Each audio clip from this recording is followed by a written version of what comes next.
રાજકોટ જિલ્લાના ધોરાજીમાં કડિયાવાડ મંડળ ગ્રુપ અને કડિયાવાડ મહિલા સત્સંગ મંડળ દ્વારા ગણેશોત્સવ નિમિત્તે મહાઆરતી અને અન્નકૂટનો કાર્યક્રમ યોજાયો।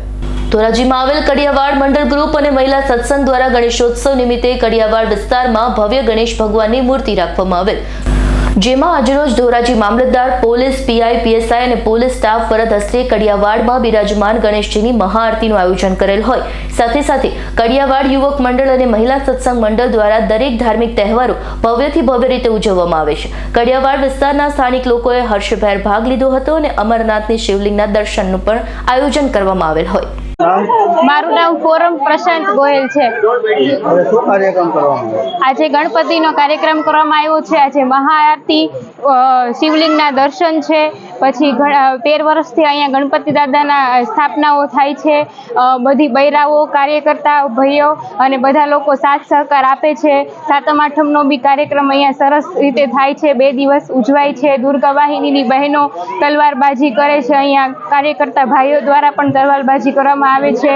અને આજે અન્નકૂટના બી દર્શન છે અને અમરનાથના બી આજે દર્શન છે।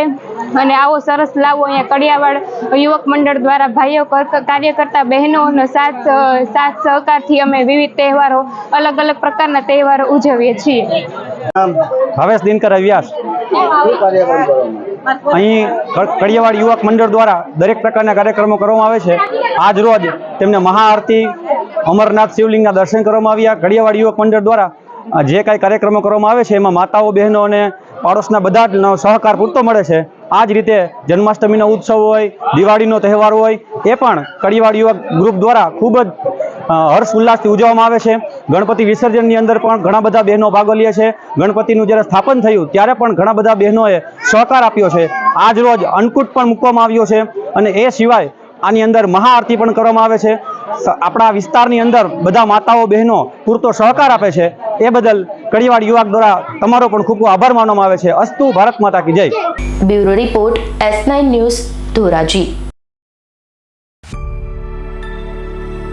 અમારી તમામ માહિતીથી અપડેટ રહેવા માટે જોડાયેલા રહો S9 ન્યૂઝ સાથે।